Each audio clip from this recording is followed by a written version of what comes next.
morning, ladies and gentlemen, and welcome to the Tourmaline Q2 2025 Results Conference Call. At this time, note that all participant lines are in the listen-only mode. Following the presentation, we will conduct a question-and-answer session. And if at any time during this call you require immediate assistance, please press star zero for the operator. Also note that this call is being recorded on Thursday, July 31st, 2025. And I would like to turn the conference over to Scott Kirker. Please go ahead, sir. Thank you, Sylvie, and welcome everyone to our discussion of Tourmaline's financial and operating results as at June 30, 2025, and for the 3 and 6 months ended June 30, 2025 and 2024. My name is Scott Kirker, and I'm the Chief Legal Officer here at Tourmaline. Before we get started, I refer you to the advisories on forward-looking statements contained in the news release, as well as the advisories contained in the Tourmaline Annual Information Form and our MD&A available on SEDAR and on our website. I also draw your attention to the material factors and assumptions in those advisories. I'm here with Mike Rose, Tourmaline's President and Chief Executive Officer, Brian Robinson, our Chief Financial Officer, and Jamie Heard, Tourmaline's Vice President of Capital Markets. We'll start with Mike speaking to some of the highlights of the last quarter and our year so far. And after his remarks, we'll be open for some questions. Mike, please go ahead. Thanks, Scott, and good morning, everyone. And we're happy to review our Q2 results and then answer some questions. Highlights: second quarter average production was 620,757 BOEs per day, and that was at the midpoint of the guidance range that we provided on May 7th, and up 10% from the second quarter of 2024. Second quarter cash flow was $823 million, or $2.16 per diluted share, on total EP expenditures of $490 million, and that generated free cash flow of $317 million for the quarter, or 83 cents per diluted share. We've entered into a new long-term LNG feed gas supply agreement with Uniper. We'll talk more on that in a moment. We've released an updated EP plan that outlines growth from our current production levels of approximately 650,000 BOEs per day to 850,000 BOEs per day in the next decade. Early in the next decade, and this build-out is fully funded by cash flow, and it will result in $2.5 to $3 billion of annual free cash flow at flat pricing on a maintenance budget by the end of the EP plan. Given the continued strong free cash flow generation in Q2, the company has elected to declare and pay a special dividend of 35 cents per share on August 20th to shareholders of record on August 8th. Briefly on financial results, second quarter 25 earnings were very strong at $515 million, or $1.35 per diluted share. The full year 25 EP capital budget remains unchanged, and the range remains unchanged at $2.6 to $2.85 billion. We anticipate commodity prices to improve over the current strip in the second half of 2025, with the ramp-up of the LNG Canada facility on the West Coast, resulting in hopefully higher free cash flow in the second half relative to first half. We continue to maintain a very strong balance sheet. Net debt at June 30, 2025 was approximately 0.5 times net debt to 25 forecast cash flow. On the production front, as mentioned, second quarter average production was a little over 620,000 BOEs per day. And that was achieved despite reductions related to wildfires in the Peace River High complex, low commodity price-related periodic shut-ins in Northeast BC, and multiple frac activity deferrals into the second half of this year, given low pricing. Full year 25 average production of 635,000 to 650,000 BOEs per day is now expected, given the EP activity deferrals, first from Q2 to Q3, and now from Q3 into Q4, as we target higher pricing to bring new production on. The 25 exit average production of 680,000 to 690,000 BOEs per day, and a preliminary 26 average production range of 690 to 710,000 BOEs per day is currently anticipated. In the 5-year plan, we use the very bottom of that range to be conservative. Looking at the 25 capital program, Q2 EP capital spending was $70 million less than forecast, primarily due to those aforementioned activity deferrals. And we'll continue to monitor local natural gas prices and defer capital from Q3 into Q4 of this year or into Q1 of 26 as required, as we always optimize free cash flow. Briefly on marketing, our average realized natural gas price in the second quarter of this year was $3.34 per MCF Canadian, and that's 94% above the AECO 5A benchmark price of $1.72 per MCF Canadian. We continue to benefit from our diversified marketing portfolio and our strategic hedging program. We have an average of 1.1 BCF per day hedged for the balance of this year at a weighted average fixed price of $4.48 per MCF Canadian. We're pleased to disclose our third Gulf Coast LNG agreement. We've entered into a long-term LNG feed gas supply agreement with Uniper. Tourmaline will supply 80,000 MMBTU per day of natural gas in the U.S. Gulf Coast for an 8-year term, and that begins November 2028. We have secured long-term firm transportation to the U.S. Gulf Coast with TC Energy, and that allows Tourmaline's natural gas from both the Alberta Deep Basin and or the BC Montney complexes to directly access European natural gas markets.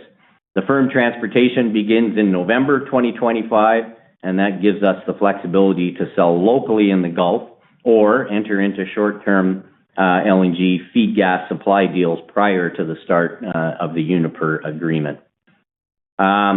We are excited to provide more details regarding our multi-year Northeast BC Montney development project, certainly one of the largest EP projects in the Western Canadian Sedimentary Basin. We have been systematically consolidating and delineating the Northeast BC Montney gas condensate complex for over 5 years, and we're now entering the next phase. Wherein the significant financial benefits of all those activities, which began during COVID, will be fully realized. We expect to add 1.1 BCF per day of new gas production and over 50,000 barrels per day of condensate and NGLs over the next 6-year period. And this project will develop Tourmaline's most profitable inventory. It's the lowest capital cost, lowest operating costs, most liquid-rich, highest margin inventory we have, and it will improve all of the company's operating metrics as production from this new development project becomes a larger proportion of the corporate production base. The build-out consists of 2 new deep-cut gas plants, one in the North Montney, one in the South Montney, expansion of 4 existing gas processing complexes, 3 new hydrocarbon liquid hubs, 5 water recycling facilities, electrification of 4 of the gas processing plants, as well as several pipeline corridors connecting the company's large resource base to its existing and the new gas processing complexes. You know, recall we've been building, gathering, and processing infrastructure across Northeast BC and the Alberta Deep Basin since the company started, including over 10 new processing facilities. So we're good at this, and our cost management is very strong. This BC Montney development project has a strong focus on liquids growth and margin improvement, and the company already is the largest liquids producer in Northeast BC and will continue to grow those volumes. The infrastructure build-out actually commenced in 2024 with several components already built or underway, and they're disclosed in the press release. The first significant production addition to come from all this is expected in Q4 of 2026 with the Aitken C38C plant expansion, and we feel that's a good time to add new basin volumes given that Phase 1 of LNG Canada should be at full volume, certainly by that point. The next production addition is Phase 1 of the Groundbirch 15 to 25 deep cut gas plant, and that's planned for the second half of 2027. And importantly, both of those projects have all the necessary permits and long lead procurement is underway. Tourmaline expects production growth of 30% to 850,000 BOEs per day by 2031, cash flow growth of over 40%, and free cash flow improvement of over 2.5 times at flat pricing to $2.5 to $3 billion of free cash flow per annum once the overall project is completed and the EP program starts to trend towards maintenance capital levels. We've updated our multi-year EP growth plan as well, and that, as you can see, through to 2031, grows current average production levels from 650 to 850,000 BOEs per day. Once the Northeast BC infrastructure build-out is completed early next decade, the production growth rate is expected to drop, and the company intends to migrate towards a maintenance capital level, which we currently estimate at about $2.5 billion per annum to maintain 850,000 BOEs per day. Associated free cash flow will grow to the $2.5 to $3 billion per annum mark at the flat price deck, and it does underscore the significant overall improvements that this BC Montney development project will impart. And at that point, we'll have a company that can continue to produce at these levels and, more importantly, generate annual free cash flow of this magnitude for literally decades, given we control the largest future drilling inventory in North America. And we've always taken a long-term view as we've built this company. That includes building and owning your own infrastructure, as that improves realized margins and partially insulates us against ongoing price volatility. So really, this is just another planned step in the evolution of the company. We'll be a materially larger, more profitable company right about the time that we expect the continent to be getting short on resource. And importantly, we'll continue to prioritize free cash flow on an annual basis as the new EP plan is executed, and we'll adjust the pace of capital spending accordingly. We can slow down if prices aren't cooperating, or we can accelerate if prices are ahead of where we're expecting. That doesn't seem to happen very often, but we do maintain our strong natural gas outlook for the second half of this decade. Just briefly on E&P, our 25 well results in both the Northeast BC Montney and the Alberta Deep Basin continue to outperform prior years with above forecast deliverability from multiple assets spread across both gas complexes. And this has allowed us to reduce capital spending and maintain, in part, production targets. With lower local gas prices thus far in Q3 of 25, we've already deferred some BC frac activities into Q4, and we have released one of the Deep Basin drilling rigs for the balance of at least this year. And of note, multiple new pool successes in several formations in the South Deep Basin via the second half 24, first half 25 EP program are evolving into a significant new growth project for the company. We plan several delineation wells over the next 12 months to further refine this multi-objective development, and it's certainly not included in the current EP plan. And I think that's it for the prepared remarks, and we're more than happy to answer any questions you may have. Thank you. Ladies and gentlemen, if you do have any questions at this time, please press star followed by 1 on your touchtone phone. You will then hear a prompt that your hand has been raised. And should you wish to decline from the polling process, please press star followed by 2. And if you're using a speakerphone, we ask that you please lift your handset before pressing any keys. Please go ahead and press star 1 now if you do have any questions. And your first question will be from Kalei Akamine at Bank of America. Please go ahead. Hey, good morning, guys, Mike and team. Look, thank you for the updated plan. I think this has been well telegraphed by you and your team versus our estimates. We found this very much in line. I'm hoping that I can get you to address maybe a couple of things here. First, when I'm looking at slide number 8, some of the midstream projects associated with this build-out maybe could have some better definition. So wondering if there are moving parts and what those moving parts could mean for the plan.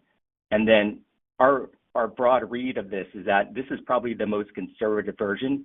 Where do you think that you could improve on this plan? Is it something like liquids yield? Is it capital, or is it synergies from prior deals? Well, we'll work backwards with that.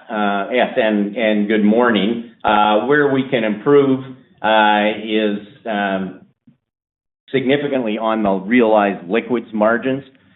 We've included the base minimum of $1 per barrel improvement, and we fully expect to do significantly better than that. I don't know what you were looking for as far as further detail on all of the existing plant expansions or new builds. We've been kind of carefully planning this out for multiple years, so we kind of know exactly what we're going to build. So we can certainly take that offline and provide more detail for you, but maybe you can let us know what you're thinking there. I guess broadly, I'm looking at slide number 8 and specifically at Ground Birch and Convoy, where the build out is up to a certain number. It seems like that up to number is still kind of in flux. So maybe talk about what would motivate you to build up to that number or somewhere in between. Sure. Well, there's going to be two sort of plant projects in Ground Birch. There's the phase 1 deep cut, which will be 300 million a day, and that will handle the liquid-rich gas. And then on the ex-Strathcona assets, we will expand that 60 million a day gas plant that they had to 150 million a day, and that will handle the dry gas component of the inventory that we're going to develop there. And then we have an opportunity in phase 2 to take the Ground Birch deep cut plant to higher levels. Thank you, Mike. That's helpful. My second question is it really about hedging? When you think about the big capital commitment over this period, does that motivate you to hedge maybe a tad more aggressively? Or given what your base case is for AECO over the next couple of years, are you more motivated to perhaps hedge less and lean into the macro? Yeah, well, we have those discussions daily, as you can imagine. Right now we're probably just going to stick with the existing plan, and in any current year we end up 30 to 35% hedged by the time that year is happening. If you look out, 26 isn't at that level yet, and that's mostly because we haven't seen the prices that we like. But if you look historically, that's typically what we've done.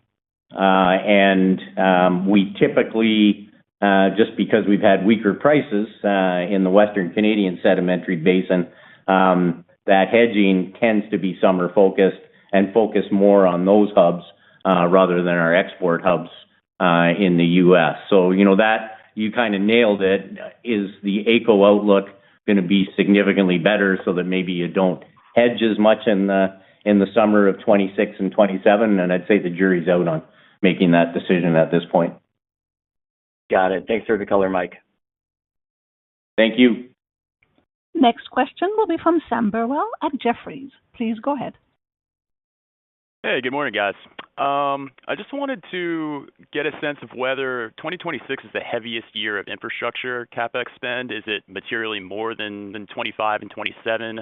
Just trying to get a better sense of the infrastructure CapEx trajectory. Yeah, it's Jamie speaking.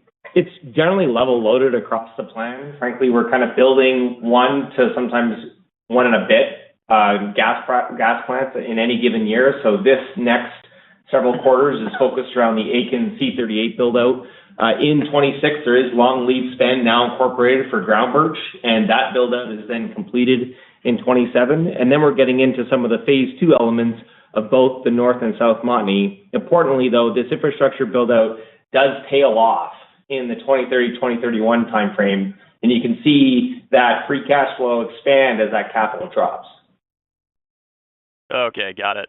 Then follow up on the deferrals obviously make sense given the AECO pricing you're seeing now, but the CapEx guidance was unchanged. So I'm just wondering if there is a downside bias to 2025 CapEx, or perhaps there are volumes that show up in, say, 2026, where the capital was deployed in 2025. So just trying to reconcile the production guidance with the CapEx guidance for 25. Yeah, I think that's a distinct possibility. We'll probably migrate towards the lower end of capital, and we've, as we announced in the press release, we are continuing to defer some capital activity out of Q3 to later in the year. We're still targeting, if pricing improves in Q4, and we might get into a discussion on this call on where AECO is going to go here over the next couple months, we can very quickly pivot and execute a significant piece of the program in Q4 and hit or exceed that exit target of 680 to 690,000 BOEs a day. So maybe a little more U-shaped production profile than we've seen in previous years for us. And that's, strictly related to continuing weaker than expected summer gas prices. And those are, a large part of that is being caused by export restrictions out of our basin due to maintenance. So there was maintenance at the East Gate through July, and that's continuing. And there's significant maintenance on the West Gate. And in aggregate, it's backing up close to a BCF a day into the basin, kind of at exactly the wrong time. And it's significantly more than the export backup than we were observing due to maintenance last summer. So it's a bit of an aberration. And we think by September, we know by September that all goes away. And perhaps you can start seeing more clearly the impact of pulling increasing volumes west on CGL to LNG Canada. Anything you want to add, Jamie? I would say the flip side of that is it coils the spring on how tight next year can get. And you're starting to see that being reflected in some of the basis markets. We've seen Chicago tighten up. We've seen even Cal 26 AECO hub tighten up a bit here just in the last 10 sessions. And so the lack of ability to export this summer helps drain the storage capacity in the markets we would otherwise be exporting to, namely the Pac Northwest California market and the Chicago market. And those markets have had generally a pretty hot summer, especially in the east. And that makes the 26 setup, that much more interesting. I think the other thing we'll be watching carefully, of course, is the LNG Canada ramp up, which frankly, so far has been very strong. Seeing pulls up to 400 million a day implied by the cargoes, and in the visible scrapes we see well over 100 million a day now at the end of July. And we understand that ramp to continue to go well through the back half of this year. Okay, very, very helpful. Much appreciated, guys. Yep, thank you. Next question will be from Josh Silverstein at UBS. Please go ahead. Yeah, thanks. Good morning, guys. Just for the long-term plan and the build-out here, can you just talk about how much flexibility or optionality you have in the development plan? Can you adjust the project slate or timing depending on commodity prices? If you can offer us a little bit more color there, that'd be great. We have a significant amount of flexibility. We're not projecting first production of any material nature really until Q4 of 2026 with the Aiken startup. And I don't think there's, an opportunity to move that to mid-year, but we can certainly have flexibility on when groundwork starts and when all the phase 2 components actually start. I mean, we've sort of got in the habit the last 2.5 years of just deferring everything because prices haven't cooperated. So we're kind of looking forward to the other side of this. Maybe prices are better than is being forecast for 26 and 27, and we can accelerate several of the items in there. Got it. And then I also wanted to ask on the shareholder return profile, given all the CapEx that the free cash flow really is kind of back and weighted here, are you limiting the potential growth in shareholder returns through this period? And then I see the buyback in that kind of chart in the back has kind of been pushed back out, 5 years from now as well, versus potentially earlier you were thinking about maybe 26 or 27. Thanks.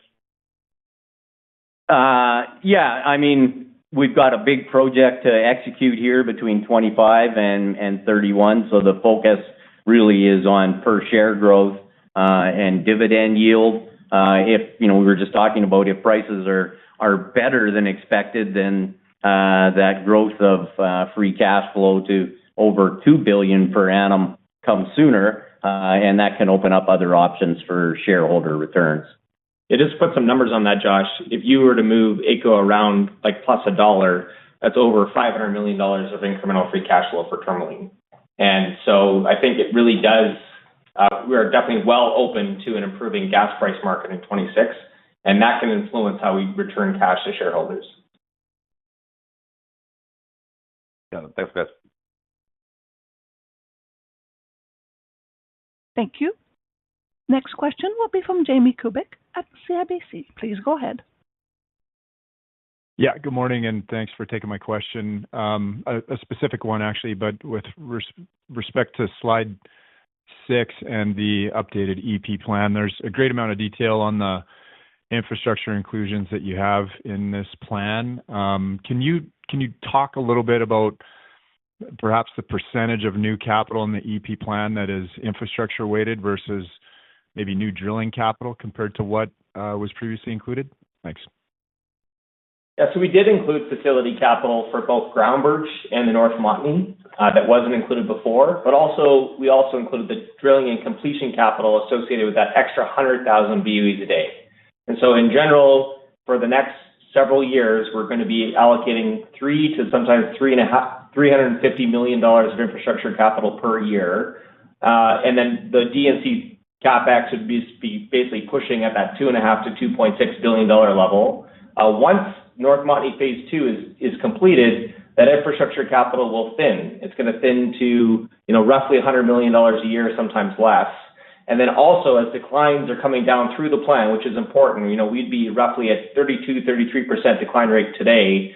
Because of the way the BC Montney production contributes to the business and the advantageous nature of how those type curves shape, decline still we see coming down through the end of the plan into the high to mid-20s. That allows that DC capital also to decelerate. And so that's how you get to the $2.5 billion at the end. Okay, thank you. Maybe I'll ask another one here. Just with respect to the liquids mix and the production profile, I guess how is that trending this year versus your expectations, and how do you think that might change in the back half of 25 or into 2026? Thanks. Yeah, I think ultimately the mix won't change. There'll be, short-term aberrations in any given year, but ultimately it's pretty much that 75 gas, 25% total liquid, and that's where it is at the end of the plan. We're down a little on liquids this year. We had an extended turnaround in the Peace River High complex, which reduced liquids for a longer period than we had forecast for Q2. And then just the sequence of the pad drilling in the BC Montney, several of the early pads were in gassier areas, and some of the deferrals were, when we were saving capital in Q2, were a couple of the liquid-rich pads. We subsequently completed those, and so you'll see total liquids production trend up here through the balance of the year. Great, thanks. I'll sneak in one more here. Just with respect to shut-ins, Tourmaline did mention in its disclosures that you did have some shut-ins in Q2 related to natural gas. I guess, is that something that you're thinking about extending through Q3 by much, just given where Station 2 and AECO pricing have gotten to, and how should we think about that part going forward? We're certainly looking. We actually have a little bit of gas shut in today. We'll see where prices go through the balance of August, but we've certainly left that as an option for us in August anyway. We expect September pricing to be better. And the shut-ins have been strictly on the BC Montney, generally the North Montney. It's gas that goes through third party with higher OPEX, and of course, part of the infrastructure build out is that gas comes into our own facilities in the future with much lower OPEX. Okay, thanks. I'll turn it back. Thank you. Next question will be from Aaron Bukowski at TD Cowen. Please go ahead.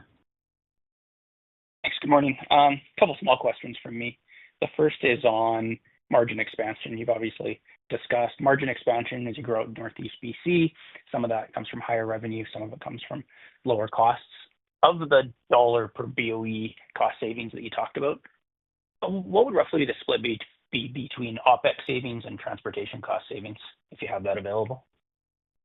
Yeah, it's about 50-50, Aaron. And, we'll see if we can do better on the OpEx, but that's what we're modeling in right now.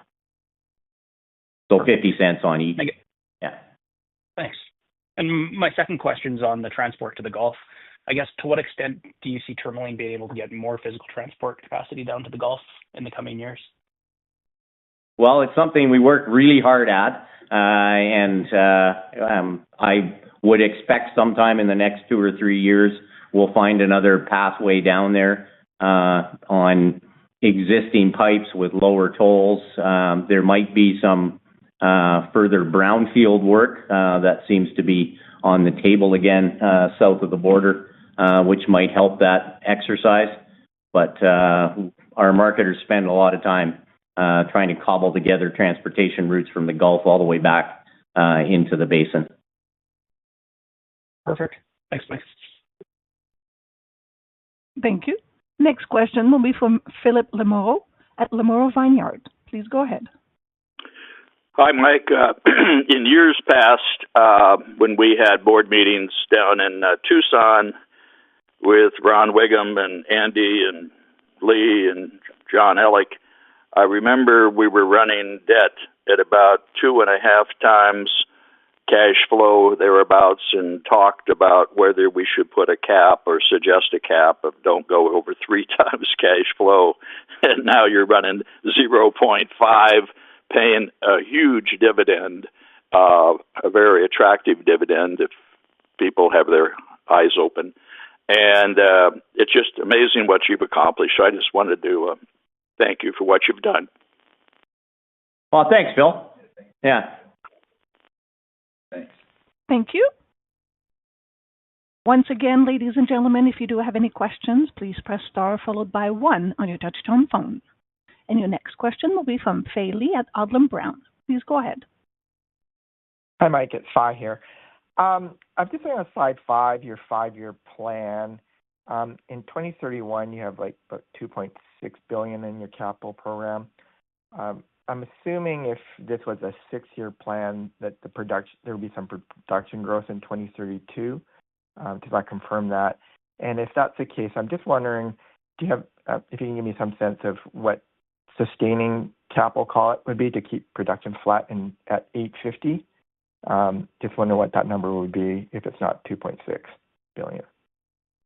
Yeah, you bet, Fay. Yeah, we're modeling $2.5 billion to maintain that 850,000 BOEs per day.